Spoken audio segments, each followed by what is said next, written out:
Hello दोस्तों, आज है 7 फरवरी 2026 दिन शनिवार का, हिंदी तिथि फाल्गुन कृष्ण षष्ठी। और आइए बात करते हैं आज के मुख्य समाचार, बड़ी खबरें, देश और दुनिया का ताजा अपडेट लेकर हाजिर हो गए हैं। आज का ये वीडियो भी बहुत ही स्पेशल होने वाला है, किसान भाइयों के लिए, युवाओं के लिए, सरकारी कर्मचारियों के लिए, पढ़ने वाले बच्चों के लिए, बड़े बुजुर्गों के लिए, माताओं और बहनों के लिए, आम जनता से जुड़े कई महत्वपूर्ण फैसले आए हैं। सरकार फ्री में जमीन देगी, पेंशन को लेकर भी अपडेट आया है, कर्मचारियों के लिए सैलरी को लेकर भी बड़ा महत्वपूर्ण अपडेट जानेंगे। कुल मिलाकर ये वीडियो भी आज काफी महत्वपूर्ण रहने वाला है, देश के अलग अलग राज्यों की ओर से महत्वपूर्ण अपडेट जानेंगे। वीडियो को आप पूरा देखिएगा और इस वीडियो को आप लाइक और शेयर भी जरूर कर दीजिएगा, है ना। तो शुरुआत करते हैं आज की पहली बड़ी खबर। सबसे पहले आप देखिए पाकिस्तान ने किस तरह से हरकतें दिखाई हैं। पाकिस्तान के प्रधानमंत्री ने कहा कि कश्मीर पाकिस्तान का हिस्सा बनेगा, कश्मीरियों के साथ मजबूती से खड़े हैं और यह इलाका पाक की लाइफलाइन है। पाकिस्तान के प्रधानमंत्री शहबाज शरीफ ने गुरुवार को पीओके में कश्मीर को लेकर एक बार फिर ये विवादित बयान दिया है। मुजफ्फराबाद में विधानसभा को संबोधित करते हुए उन्होंने कहा कि कश्मीर पाकिस्तान का हिस्सा बनेगा। शहबाज शरीफ ने कहा कि पाकिस्तान कश्मीरियों के साथ मजबूती से खड़ा है और जम्मू कश्मीर विवाद का हल कश्मीर के लोगों की इच्छा के मुताबिक होना चाहिए। इधर शहबाज ने कहा कि जम्मू कश्मीर विवाद का समाधान संयुक्त राष्ट्र सुरक्षा परिषद के प्रस्तावों को लागू करने से ही हो सकता है। इसके अलावा उन्होंने कहा कि मैं पाकिस्तानी लोगों और पाकिस्तानी नेतृत्व की ओर से कश्मीर के अपने भाइयों के साथ एकजुटता दिखाने आया हूँ और कहा कि पाकिस्तान के संस्थापक मोहम्मद अली जिन्ना ने इस क्षेत्र को पाकिस्तान की लाइफलाइन बताया था। और तो और आपको बताएं, पाकिस्तान ने 5 फरवरी को कश्मीरी एकजुटता दिवस का ढोंग भी रचा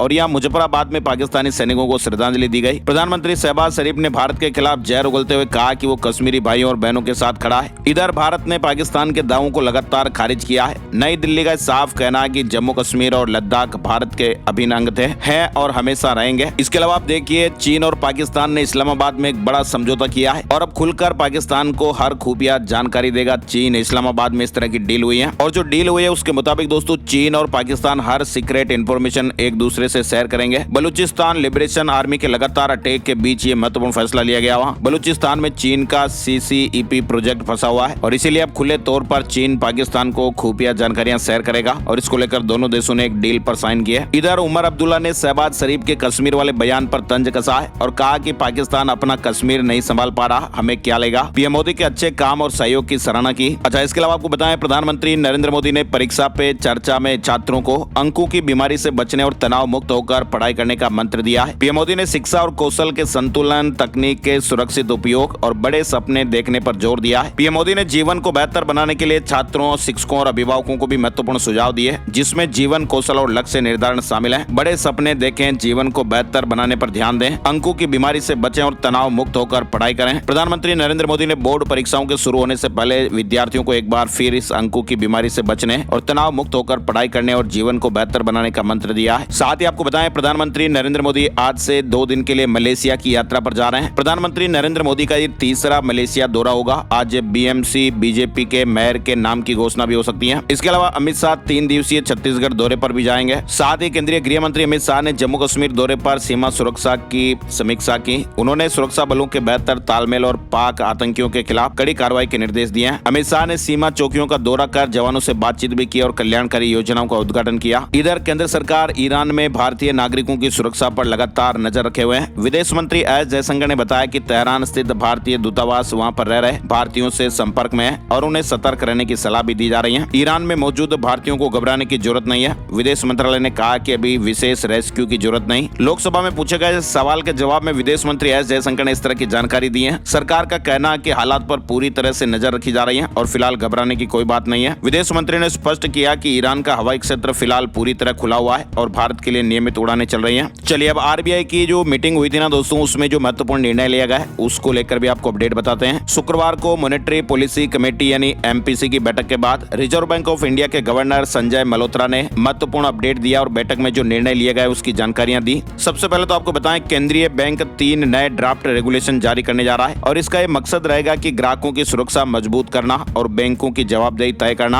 और इस तरह के नियम लागू होने के बाद होगा क्या कि दोस्तों, जो लोन वगैरह के रिकवरी एजेंट है ना, वो ग्राहकों को डरा धमका नहीं पाएंगे और न ही बैंक आपको ऐसा इंश्योरेंस या लोन दे पाएंगे जिसकी आपको जरूरत नहीं है। यानी अब लोन और रिकवरी एजेंट ग्राहकों को परेशान नहीं कर सकेंगे। RBI सख्त गाइडलाइंस लाएगा। इसके अलावा जो मिस सेलिंग है वो भी रुकेगी, आपको पागल नहीं बनाया जा सकेगा और डिजिटल फ्रॉड पर 25,000 रुपए का मुआवजा भी मिलेगा। लोन रिकवरी एजेंट के लिए मौजूदा नियम भी आप स्क्रीन पर देख सकते हैं। इसमें महत्वपूर्ण बदलाव किए जाएंगे। बैंक कर्मचारी अब जबरदस्ती लोगों को इंश्योरेंस इंश्योरेंस नहीं बेच पाएंगे। यानी जब भी कोई ग्राहक बैंक में एफडी वगैरह कराने जाते हैं या फिर लोन लेने जाते हैं ना, तो इंश्योरेंस के नाम पर ग्राहकों को पागल बनाया जाता है, तो ऐसा भी नहीं होगा। बैंक कर्मचारी लुभावने वादे करके कोई भी इंश्योरेंस पॉलिसी या इन्वेस्टमेंट प्लान नहीं बेचेंगे। इसी को मिस सेलिंग कहते हैं। आरबीआई अब इसके लिए सख्त गाइडलाइंस तैयार कर रहा है। डिजिटल पेमेंट करने वाले यूजर्स के लिए भी बड़ी घोषणा की गई है। आरबीआई ने प्रस्ताव दिया कि छोटे वैल्यू के जो अनऑथोराइज्ड डिजिटल ट्रांजैक्शन यानी धोखाधड़ी है, इस तरह की घटना होने पर ग्राहकों को 25,000 रुपए तक का मुआवजा दिया जा सकता है और इसके लिए भी एक नया फ्रेमवर्क तैयार किया जा रहा है। इसके अलावा ऑनलाइन फ्रॉड में सबसे ज्यादा हमारे बुजुर्ग प्रभावित होते हैं, तो इसे देखते हुए आरबीआई एक डिस्कशन पेपर भी ला रहा है जिसमें डिजिटल पेमेंट की सुरक्षा बढ़ाने के सुझाव भी मांगे जाएंगे। और इसके अलावा सबसे महत्वपूर्ण अपडेट आपको बताएं कि रिजर्व बैंक ऑफ इंडिया ने इस बार भी अपनी जो मुख्य ब्याज दर है ना, यानी दोस्तों रेपो रेट में कोई भी बदलाव नहीं किया है। यानी रेपो रेट अभी भी 5.25% पर बनी हुई है और ब्याज दरें स्थिर रहने का मतलब ये हुआ कि फिलहाल आपकी होम लोन या कार लोन वगैरह की जो ईएमआई है ना, वो नहीं बढ़ेगी। रेपो रेट में कोई भी बदलाव नहीं हुआ है, तो ऐसे में लोन भी महंगे नहीं होंगे। आरबीआई ने ब्याज दर 5.25% पर बरकरार रखी है। इसके अलावा आप देखिए भारतीय रिजर्व बैंक ने सूक्ष्म और लघु उद्यमों यानी एमएसई के लिए बिना गारंटी वाले लोन की सीमा 10 लाख रुपए से बढ़ाकर अब 20 लाख रुपए कर दी है। ये फैसला अप्रैल से प्रभावी हो जाएगा और ऐसे में छोटे उद्यमियों को अधिक क्रेडिट मिलेगा। Credit guarantee fund trust in ऋणों की गारंटी देगा। यानी कुल मिलाकर बिना गारंटी वाला लोन अब 20 लाख रुपए तक हो गया है। एमएसएमई को आरबीआई ने बड़ी राहत दी है। चलिए बड़ी खबर आप देखिए, सुप्रीम कोर्ट ने एक महत्वपूर्ण फैसला सुनाया है और कहा कि अधिकतम 7 साल तक की सजा वाले अपराधों में पुलिस सीधे ही गिरफ्तार नहीं कर सकती है। गिरफ्तारी से पहले पुलिस को नोटिस देना अनिवार्य होगा। ये फैसला सत्येंद्र कुमार अंतिल बनाम सीबीआई मामले में सामने आया। गिरफ्तारी से पहले नोटिस जरूरी होगा। यानी कोर्ट ने साफ साफ किया कि जिन अपराधों में अधिकतम 7 साल तक की सजा का प्रावधान है ना, उनमें अब पुलिस किसी भी व्यक्ति को सीधे गिरफ्तार नहीं कर सकती है और अगर ऐसे में गिरफ्तारी होनी जरूरी भी है तो गिरफ्तारी से पहले ही पुलिस को नोटिस देना पड़ेगा। चलिए यूट्यूब का बड़ा अपडेट भी आपको दिखाते हैं। अब 27 भाषाओं में ऑटो डब होंगे वीडियो, करोड़ों यूजर्स का काम आसान हो जाएगा। यूट्यूब ने अपना ऑटो डबिंग फीचर सभी यूजर्स के लिए लॉन्च कर दिया है, जिससे अब विदेशी भाषाओं के वीडियो आपको हिंदी समेत 27 भाषाओं में आप देख पाएंगे। यानी यूट्यूब ने आधिकारिक तौर पर अपना ऑटो डबिंग फीचर सभी यूजर्स के लिए उपलब्ध करा दिया है। इधर आप देखिए दिल्ली एयरपोर्ट पर बैंकॉक से लौट रही एक महिला 13 करोड़ का गांजा लेकर आई और वो गांजा बरामद कर लिया गया। आईजीआई एयरपोर्ट पर कस्टम अधिकारियों ने लगभग 13 करोड़ रुपए कीमत का एक गांजा बरामद किया है। दिल्ली से जुड़ा अपडेट है। वहीं निपा वायरस की तरह एक और वायरस ने अभी वैज्ञानिकों की चिंताएं बढ़ा दी हैं। अभी हाल ही में बांग्लादेश में पीआरवी वायरस की पहचान की गई है, जो भारत और अन्य देशों के लिए भी खतरा बन सकता है। ये निपा वायरस से भी ज्यादा संक्रामक है और बांग्लादेश में 5 लोगों में यह बैट वायरस पाया गया। चमगादड़ों से फैलने वाली ये बीमारी काफी खतरनाक हो सकती है, जो इंसानों को भी अपनी चपेट में तेजी से ले सकता है। हालांकि यह वायरस निपा नहीं है, लेकिन इसके लक्षण भी निपा वायरस जैसा ही है। प्रयागराज से जुड़ा अपडेट भी आया। प्रयागराज में आयोजित माघ मेला 2026 ने पिछले सभी आयोजनों के रिकॉर्ड को पीछे छोड़ दिया है। मुख्यमंत्री योगी आदित्यनाथ की निगरानी में से मिनी कुंभ की पहचान मिली और अब तक 21 करोड़ से अधिक श्रद्धालुओं ने संगम में डुबकी लगाई है। मेला क्षेत्र का 800 हेक्टेयर तक विस्तार किया गया। लाखों श्रद्धालुओं ने हाईटेक सुविधाओं का फायदा लिया। 5 लाख से अधिक कल्पवासियों ने भी इसमें भाग लिया था और रिकॉर्ड 21 करोड़ श्रद्धालुओं ने इस बार माघ मेले में डुबकी लगाई है। बड़ी खबर आप देखिए, भारत ने 6ठी बार अंडर 19 वर्ल्ड कप जीत लिया है। सबसे पहले तो आप कर दीजिएगा एक लाइक, क्योंकि एक बहुत बड़ी जीत हुई है। इंग्लैंड को 100 रन से हरा दिया गया और वैभव सूर्यवंशी ने 175 रन बनाए, 15 छक्के भी लगाए। भारत ने 6ठी बार रिकॉर्ड अंडर 19 वर्ल्ड कप जीत लिया है। कई बार प्रतियोगी परीक्षाओं में करंट अफेयर से जुड़ा सवाल भी पूछा जा सकता है और कंपटीशन आपको मालूम ही है, एक नंबर में कितने कैंडिडेट आजकल रहते हैं, तो हर एक क्वेश्चन के बारे में आपको जानकारी जरूरी है और सवाल इन्हीं टॉपिक से उठाए जाते हैं जब करंट अफेयर्स के एग्जाम होते हैं, बैंकिंग वगैरह के एग्जाम होते हैं। इधर पाकिस्तान से एक और खबर आई है। पाकिस्तान सिया मस्जिद में जुम्मे की नमाज के दौरान एक ब्लास्ट की घटना हुई। इस्लामाबाद में आत्मघाती हमले में 31 लोगों की जानें चली गई, 169 लोग घायल बताए जा रहे हैं। सोने चांदी के भाव भी आपको बताते हैं। सोने चांदी के दामों में गिरावट रही। चांदी की कीमत 9,410 रुपए गिरकर 2,44,929 रुपए प्रति किलो पर रही। साथ ही 10 ग्राम 24 कैरेट सोने के भाव 424 रुपए कम होकर 1,52,078 रुपए पर आ गए। इधर डोनाल्ड ट्रंप ने बराक ओबामा और उनकी पत्नी को बंदर बताया।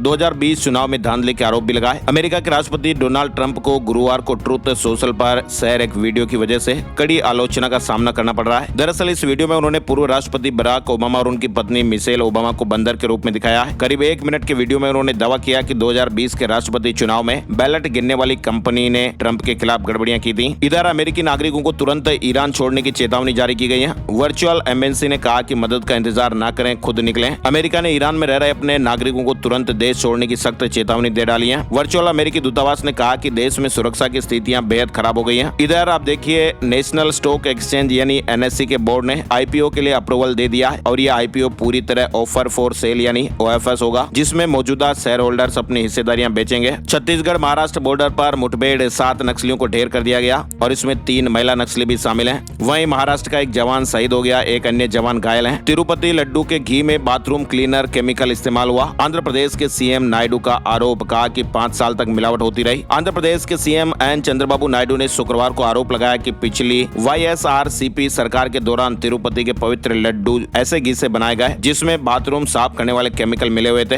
इधर जालंधर में गुरुद्वारा मॉडल टाउन के बाहर एक आम आदमी पार्टी नेता लक्की ओबराय के हमलावरों ने जान ले ली। गुरुद्वारा के बाहर की CCTV फुटेज में सारा घटनाक्रम रिकॉर्ड हुआ है। वहीं सिनेमा का स्वर्ण युग आप देखिए, PVR की कमाई में रिकॉर्ड उछाल देखा गया है और 3 महीने में फिल्मों के दर्शक 4 करोड़ पार हुए। भारतीय सिनेमा इंडस्ट्री के लिए कैलेंडर वर्ष 2025 ब्लॉकबस्टर साल साबित हुआ। Gross box office collection record 13,395 crore रुपए रहा और ये महामारी से पहले के 3 वर्षों के औसत से 32% अधिक है, जो सिनेमाघरों में दर्शकों की मजबूत वापसी को दिखा रहा है। तीसरी तिमाही में दर्शकों की संख्या 4 करोड़ से ज्यादा रही। इधर क्रिकेटर रिंकू सिंह का फेसबुक अकाउंट हैक हो गया। हैकर्स ने ID भी बदल दी, मोनेटाइजेशन से आने वाले पैसे भी हड़प लिए। अलीगढ़ में FIR दर्ज कराई गई है। शिकायत में कहा गया कि रिंकू के फेसबुक पर 16 लाख फॉलोअर्स हैं और वे काफी समय से अंतर्राष्ट्रीय क्रिकेट मैच और T20 वर्ल्ड कप की तैयारियों में व्यस्त थे। इधर बड़ी खबर आ रही है, देश का beauty and personal care market करवट ले रहा है, यानी दुनिया में सबसे तेज भारत का ब्यूटी मार्केट 2030 तक 3.6 लाख करोड़ का कारोबार होगा। वहीं भारतीय शादियों का नया ठिकाना आप देखिए, विदेशी डेस्टिनेशन का क्रेज बढ़ता हुआ लिख रहा है। थाईलैंड सबसे पसंदीदा जगह बन रही है। भारतीय शादियां अब देश के बैंक्वेट हॉल से निकलकर विदेशों के बीच और पैलेस रिसोर्ट तक पहुंच गई हैं और इस बदलाव का असर ट्रेवल इंश्योरेंस के आंकड़ों में साफ साफ दिख रहा है। थाईलैंड भारतीय शादियों के लिए सबसे पसंदीदा विदेशी डेस्टिनेशन बन चुका है और इसके अलावा वियतनाम और श्रीलंका जैसे देश भी कम खर्च में खूबसूरत विकल्प बनकर उभर रहे हैं। इसके अलावा इटली, स्पेन और ग्रीस जैसे यूरोपीय देश भी ज्यादा बजट वाले छोटे हिस्से को आकर्षित कर रहे हैं। इसके अलावा ओमान और मालदीव जैसे देश भी अब खास रिश्तेदारों के साथ साथ शादियों के लिए भी बहुत पसंद किए जा रहे हैं। और गेम चेंजर साबित होगा इंडिया AI समिट, वैश्विक तकनीक के इस्तेमाल का जरिया बनेगा। राष्ट्रपति द्रौपदी मुर्मू ने इंडिया AI इम्पैक्ट समिट को लेकर अपडेट दिया है। आपको बताएं, India AI impact summit 2026 Bharat में आयोजित होने वाला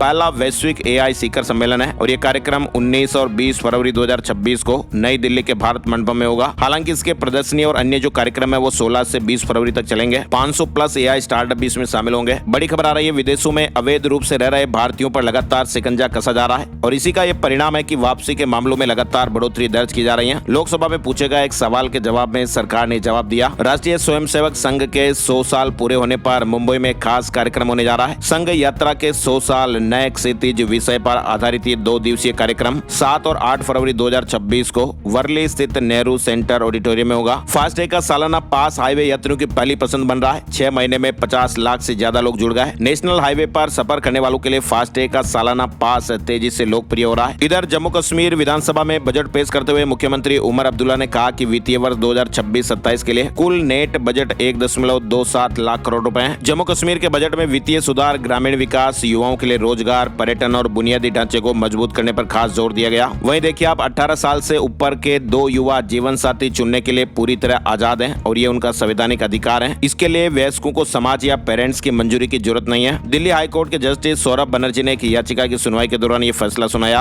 और कहा कि 18 से ऊपर के 2 युवा जीवन साथी चुनने को आजाद हैं, पेरेंट्स दखल नहीं दे सकते। दिल्ली हाई कोर्ट ने बड़ा फैसला सुनाया है। और देश में ASI के पास कितने संरक्षित ऐतिहासिक स्थल हैं, कितने पर एंट्री फीस, सरकार ने संसद में जवाब दिया। जानकारी देते हुए बताया गया कि ASI 3,500 से अधिक साइटों के संरक्षण का काम देखता है। ASI के तहत देश भर में भी कुल 3,686 साइट हैं। वहीं आप देखिए महिंद्रा का मेगा प्लान महाराष्ट्र में 15,000 करोड़ रुपए का निवेश करने जा रहा है। महिंद्रा अपनी मैन्युफैक्चरिंग कैपेसिटी को बढ़ाने के लिए नए प्लांट लगाने जा रही है। इधर आप देखिए मुंबई मेयर चुनाव की तारीख तय हो गई है। 11 फरवरी को वोटिंग होगी। बीजेपी शिवसेना गठबंधन मजबूत स्थितियों में है। मुंबई से एक बड़ी खबर देखिए आप, मुंबई में 210 यात्रियों की सांसें अटक गई। लैंडिंग गियर में खराबी के बाद विमान की सुरक्षित लैंडिंग हुई। ऑटोमेटिक मोड फेल होने पर मैनुअल मोड का इस्तेमाल किया गया। 210 यात्री विमान में सवार थे। शुक्रवार सुबह की यह घटना बताई जा रही है। वहीं ओमान में अमेरिका और ईरान आमने सामने, बातचीत फिलहाल जारी है। ओमान में अमेरिका और ईरान के बीच न्यूक्लियर डील को लेकर बातचीत का दौर शुरू हो चुका है। दोनों देशों के अधिकारियों ने संकेत दिए कि बातचीत का दौर काफी हद तक सफल रहा है। वहीं शेख हसीना पर साइलेंट आप देखिए,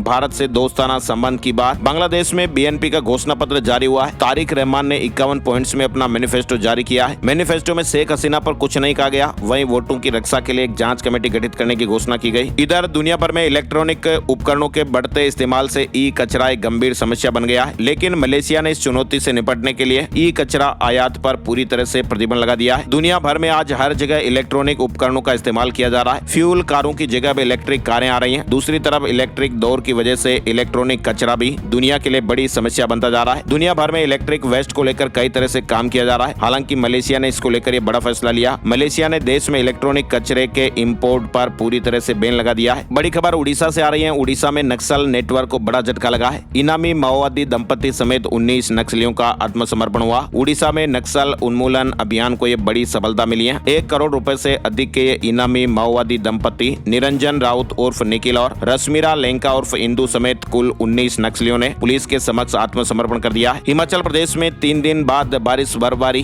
कोहरे ने ठिठुरन बढ़ाई है और 10 शहरों में पारा 5 डिग्री से नीचे है। राजस्थान के अपडेट में आप देखिए, चतुश्रेणी कर्मचारी का संशोधित रिजल्ट जारी हुआ है। एक सवाल का जवाब बदल गया, इसकी वजह से रिजल्ट अपडेट जारी हुआ। 21 लाख अभ्यर्थियों की नई मेरिट बनी है। डॉक्यूमेंट वेरिफिकेशन के लिए 2 गुना उम्मीदवार सेलेक्ट हुए। इधर राजस्थान बोर्ड ने 12वीं के एग्जाम में थोड़ा बदलाव किया है। राजस्थान माध्यमिक शिक्षा बोर्ड की 10वीं और 12वीं की बोर्ड परीक्षाएं 12 फरवरी से शुरू हो रही हैं। दोनों क्लासों की परीक्षा का टाइम टेबल भी आ चुका है और इसके बाद अब बोर्ड ने 12वीं की 2 परीक्षाओं के समय में बदलाव किया है। 17 फरवरी और 24 फरवरी को होने वाली परीक्षाएं सुबह के बदले दोपहर में होगी। शुक्रवार को इसकी जानकारी बोर्ड सचिव ने दी। राजस्थान में भजनलाल सरकार का बड़ा दाव, पंचायत निकाय चुनाव से हटेगी 2 संतान की शर्त। 3 बच्चों वाले भी ताल ठोक सकेंगे। राजस्थान में भजनलाल सरकार ने पंचायत और नगर निकाय चुनाव में 2 संतान की अनिवार्यता खत्म कर दी है। पंजाब नेशनल बैंक से 6.5 करोड़ का सोना गायब हुआ। फिलहाल मैनेजर को गिरफ्तार कर लिया गया है। पुलिस हिरासत से भागने की कोशिश भी की, लेकिन मथुरा रेलवे स्टेशन से दबोच लिया गया। राजस्थान में हाईवे किनारे बने अवैध होटल बिल्डिंगों पर बुलडोजर चलाया जाएगा। 75 मीटर का एरिया खाली किया जाएगा। विभाग ने कलेक्टर्स को आदेश जारी किए हैं। राजस्थान में नेशनल हाईवे किनारे बने अवैध निर्माणों पर सरकार का बुलडोजर एक्शन जल्दी देखने को मिल सकता है। हाई कोर्ट के सख्त निर्देशों के बाद अब राष्ट्रीय राजमार्गों के मीडियन यानी बीचों बीच से दोनों तरफ 75 मीटर की सीमा में बने अवैध होटल, ढाबे, रेस्टोरेंट और अन्य गतिविधियों को हटाने की तैयारियां शुरू हो गई हैं। राजस्थान के दौसा बांदीकुई यूआईटी ने लॉन्च की नई आवासीय योजना। 303 प्लॉट होंगे। साथ ही राजस्थान के जोधपुर से अपडेट देखिए, साध्वी प्रेम भाई साहब मौत पर अभी भी सस्पेंस जारी है। अब भी पुलिस के लिए गुत्थी। कंपाउंडर ने डेक्सोना इंजेक्शन लगाया था और अब तक 37 लोगों के बयान भी दर्ज हो चुके हैं और इस गुत्थी को सुलझाने के लिए विशेष जांच दल लगातार छानबीन में जुटा हुआ है। फिलहाल विसरा और फोरेंसिक लैब की अंतिम रिपोर्ट का इंतजार हो रहा है। उसके बाद ही फिर सटीक कारणों का आधिकारिक खुलासा हो पाएगा। राजस्थान में फेक सर्टिफिकेट से बने 2 डॉक्टर एसओजी ने अरेस्ट किया है। मुख्य आरोपी ने 5 देशों में फरारी काटी। विदेश से 73 कैंडिडेट ने एमबीबीएस की डिग्री ली थी। राजस्थान के सीकर में खेत की खुदाई में हैंड ग्रेनेड मिला। इलाकों में दहशत फैल गई। लोग बोले कि 10 साल पहले यहाँ सेना की टुकड़ी आई थी। सीकर में गुरुवार रात खेत की खुदाई के दौरान हैंड ग्रेनेड मिलने से सनसनी फैल गई। इधर आप देखिए, मध्य प्रदेश में बागेश्वर धाम में 300 जोड़ों को 90 लाख की एफडी कराई गई। खजुराहो के बागेश्वर धाम में 300 जोड़ों की शादी की तैयारियां चल रही हैं। समारोह 12 से 15 फरवरी तक 3 दिनों तक चलेगा। हर दिन अलग अलग रस्में होगी। आने वाले मेहमानों की खातिरदारी भी की जाएगी। दहेज में सभी जोड़ों को 90 लाख की एफडी, सोने चांदी समेत गृहस्थी का 2 लाख रुपए तक का सामान भी दिया जाएगा। हर जोड़े की लगभग यानी 30,000 रुपए के आसपास एफडी होगी। बागेश्वर धाम में 7वीं बार आयोजन हो रहा है। छतरपुर में 20 वर्षीय एक युवक की साइलेंट अटैक से जान चली गई। घर पर नाश्ता करते समय तबियत बिगड़ी। इंदौर में निःशुल्क प्लास्टिक सर्जरी कैंप लगेगा। 8 से 13 फरवरी तक अमेरिकी एक्सपर्ट ऑपरेशन करेंगे। कटे फटे होठ के मरीज भी लाभ ले पाएंगे। भोपाल के आनंद नगर में 146 दुकानें हटाने के लिए जेसीबी अयोध्या नगर बाईपास बनने के लिए हटाया गया। वहीं इंदौर में 3 दिनी ग्रेनेक्स इंडिया 2026। मुख्यमंत्री ने कहा कि उद्योगपतियों को जरा भी चिंता करने की जरूरत नहीं है, सरकार उनके साथ है। वहीं मध्य प्रदेश बुरहानपुर आप देखिए, 2 दिन में होंगे 350 ऑपरेशन, 120 मरीजों की सर्जरी। बुरहानपुर में 1250 लोगों का निःशुल्क नेत्र परीक्षण हुआ। शनिवार को भी ऑपरेशन होंगे। इधर मध्य प्रदेश में आप देखिए, पहली बार मरीज में कोहनी की शक्ति वापस लौटाई गई। वो भी तब जब मरीज का पूरा हाथ लकवाग्रस्त होने के कारण बिल्कुल ही निष्क्रिय हो चुका था। ये जटिल surgery free functioning muscle transfer तकनीक से की गई और इस सर्जरी के दौरान मरीज की जांघ से एक्टिव मांसपेशी को निकाला गया और इसके बाद उसको प्रभावित हाथ में प्रत्यारोपित किया गया। एम्स के डॉक्टरों ने कहा कि भाई ये सर्जरी न केवल तकनीकी रूप से बहुत ही कठिन थी, बल्कि ऐसे मरीजों के लिए नई उम्मीद भी लेकर आई है जिनका हाथ पूरी तरह काम करना बंद कर देता है। तो ऐसे में रोजमर्रा के काम करने में दिक्कत नहीं आएगी। इंदौर को समर शेड्यूल में बड़ा झटका। इंडिगो की नासिक और उदयपुर फ्लाइट्स बंद हुई। अब शिरडी जाना भी मुश्किल होगा। इंदौर के हवाई सफर पर एक बार फिर कैंची चली है। मार्च के अंत से लागू होने वाले समर शेड्यूल में इंडिगो एयरलाइंस ने इंदौर से नासिक और उदयपुर की उड़ानों को पूरी तरह बंद करने का फैसला लिया है। भोपाल की जुडिशियल एकेडमी में राष्ट्रीय सम्मेलन। आज 7 फरवरी को राष्ट्रीय सम्मेलन हो रहा है। सीजेआई समेत हाई कोर्ट के 20 से ज्यादा जज आएंगे।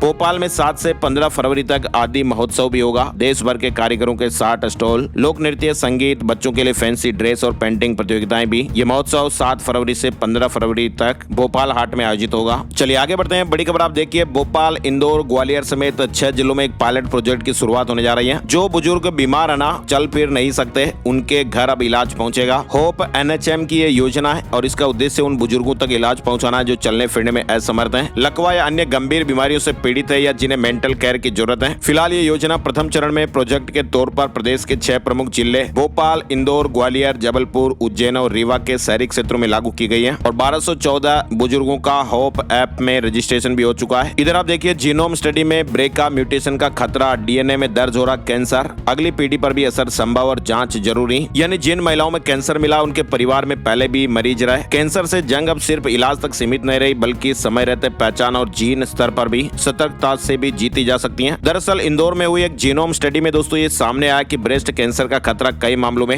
DNA के जरिए पीढ़ी दर पीढ़ी आगे बढ़ सकता है। जिन महिलाओं में ब्रेस्ट कैंसर मिला उनके परिवार में पहले भी इस बीमारी के मरीज रहे हैं। यानी ये सिर्फ संयोग नहीं बल्कि जेनेटिक ट्रांसमिशन से जुड़ा जोखिम भी हो सकता है। छत्तीसगढ़ से बड़ी खबर आ रही है। 10 फरवरी से फाइलेरिया उन्मूलन अभियान की शुरुआत हो रही है। 18 जिलों में 1,58,00,000 लोगों को दवाइयां खिलाई जाएगी और 65 फाइलेरिया प्रभावित विकास खंडों पर ज्यादा फोकस रहेगा। वहां के स्वास्थ्य मंत्री के मुताबिक 10 फरवरी 2026 से छत्तीसगढ़ प्रदेश के 18 जिलों में ये सामूहिक दवा सेवन कार्यक्रम शुरू होने जा रहा है। इधर उत्तर प्रदेश से जुड़े अपडेट देखिए आप। यूपी में वोटर अब 6 मार्च तक नाम जुड़वा पाएंगे। SIR फाइनल लिस्ट 10 अप्रैल को आएगी। चुनाव आयोग ने यूपी में SIR प्रक्रिया की समय सीमा को बढ़ा दिया है। यूपी में 20% तक महंगी हो सकती है बिजली, उपभोक्ताओं की जेब पर असर पड़ेगा। उत्तर प्रदेश विद्युत नियामक आयोग ने बिजली कंपनियों के वार्षिक राजस्व आवश्यकता यानी ARR प्रस्ताव स्वीकार कर लिया है। कंपनियों द्वारा टैरिफ प्रस्ताव न दाखिल करने के बावजूद भी मौजूदा राजस्व घाटे के कारण अप्रैल से बिजली दरों में औसतन 20% तक बढ़ोतरी हो सकती है। इसके अलावा उत्तर प्रदेश में आप देखिए अब पतंगबाजी महंगी पड़ सकती है। जेल के साथ 1 लाख रुपए का जुर्माना। बरेली प्रशासन ने सिंथेटिक चाइनीज माजा बेचने वालों पर सख्त कार्रवाई की तैयारी की है। और वैसे आपको बताएं, चाइनीज माजे को लेकर मुख्यमंत्री योगी आदित्यनाथ के सख्त निर्देश जारी हुए हैं। प्रदेश भर में व्यापक स्तर पर अब कार्रवाई की तैयारी हो रही है। माजे से होने वाली मृत्यु को हत्या मानकर कार्रवाई होगी। दुर्घटना पर पुलिस प्रशासन भी जिम्मेदार होगा। CM योगी आदित्यनाथ ने सख्त रुख अपनाया है। उत्तर प्रदेश में मुख्यमंत्री जनता सेवा बस के ड्राइवरों और कंडक्टरों का मानदेय बढ़ा दिया गया है। ग्रामीण परिवहन और मजबूत होगा। इलाहाबाद हाईकोर्ट की एक महत्वपूर्ण टिप्पणी आप देखिए, कहा कि तकनीकी आधार पर बाधित नहीं कर सकते किसी भी छात्र की शिक्षा। कोर्ट ने central board of secondary education यानी CBSE को बुलंदशहर के एक विद्यार्थी को 11वीं कक्षा में अस्थायी प्रवेश देने के निर्देश दिए हैं। इधर उत्तर प्रदेश में आप देखिए, MDA दैनिक वेतन भोगियों की पगार में भी 1.5 गुना बढ़ोतरी हो गई है।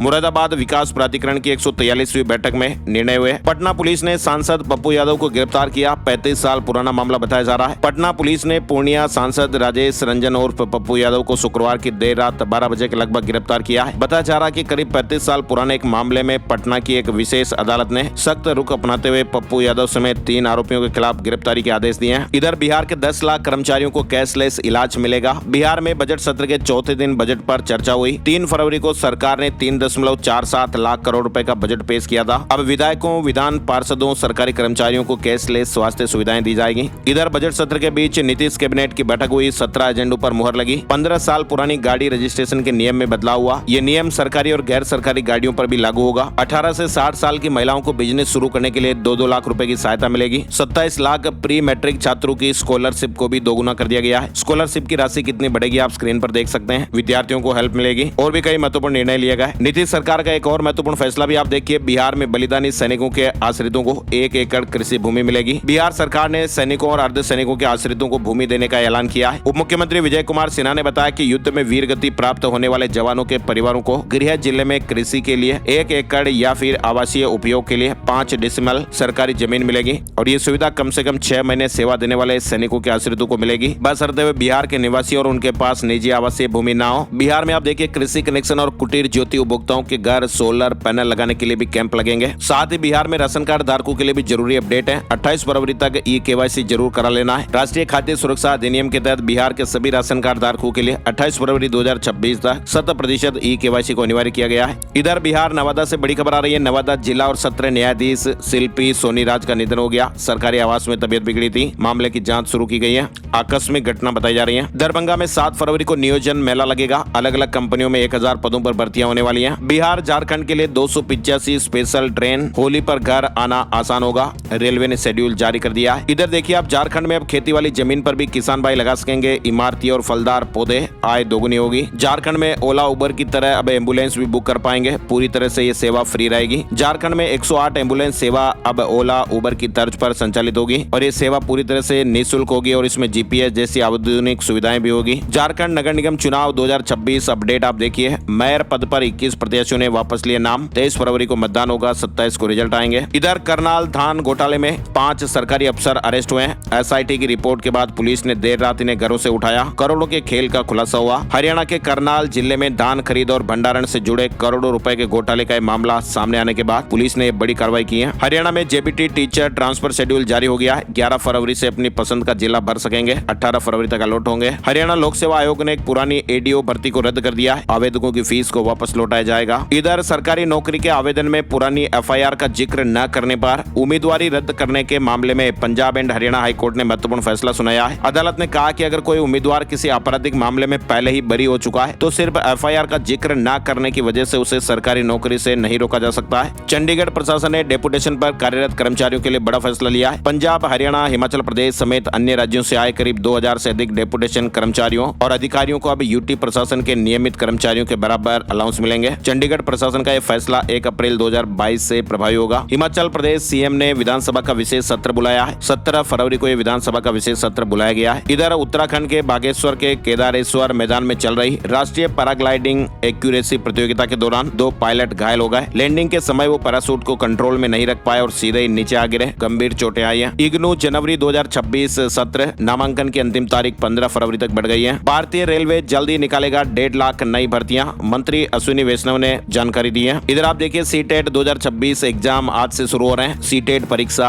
आज से। सीबीएसई 7 और 8 फरवरी 2026 को 140 से ज्यादा शहरों में सीटेट परीक्षा आयोजित कर रहा है। इसके अलावा गेट परीक्षा भी आज 7 फरवरी से शुरू हो रही है। 7, 8, 14 और 15 फरवरी तक कई शिफ्ट में आयोजित होगी। हरियाणा में ग्रुप सी के 4227 पदों पर वैकेंसी निकली है। टाटा पंच ईवी फेसलिफ्ट 20 फरवरी को लॉन्च होगी। एडीएस सेफ्टी के साथ वेंटिलेटेड सीट जैसे लग्जरी फीचर्स भी मिलेंगे। फुल चार्ज में 421 किलोमीटर चलेगी। इधर आप देखिए सैमसंग गैलेक्सी S26 सीरीज 25 फरवरी को आ सकती है। टाइटेनियम बॉडी के साथ स्नैपड्रैगन एलिट जेन 5 प्रोसेसर, 200 MP कैमरा तक मिलेगा। शेयर मार्केट न्यूज अपडेट में आपको बताएं, शेयर मार्केट में तेजी रही। सेंसेक्स 266 अंक चढ़कर 83,580 के स्तर पर बंद हुआ। निफ्टी 50 अंक चढ़कर 25,693 के स्तर पर बंद हुआ है। और अब चलते चलते एक नजर आज का राशिफल। आज 7 फरवरी शनिवार को मेष राशि वालों को मेहनत के अच्छे रिजल्ट मिलेंगे। काम में बढ़त मिल सकती है। वृष राशि वालों को नौकरी में बदलाव के मौके मिलेंगे। नई योजना पर काम शुरू करने के लिहाज से मिथुन राशि वालों के लिए अच्छा समय है। तुला राशि के लोगों को काम की जगह पर व्यवस्था सुधारने से फायदा मिलेगा। धनु राशि वालों की जिम्मेदारियां बढ़ेगी। मकर राशि के लोगों को फंसा हुआ पैसा वापस मिल सकता है। बिजनेस की नई योजनाओं पर काम शुरू हो सकता है और इसके अलावा बाकी राशियों पर सितारों का मिला जुला असर रहेगा। आज के मुख्य समाचार में फिलहाल बस इतनी खबरें। वीडियो को आप लाइक और शेयर जरूर कीजिएगा। वीडियो पूरा देखने के लिए आपका दिल से शुक्रिया। बहुत बहुत बहुत धन्यवाद। एक नए वीडियो में नई जानकारी के साथ फिर मिलते हैं। तब तक के लिए जय हिंद, जय भारत, वंदे मातरम।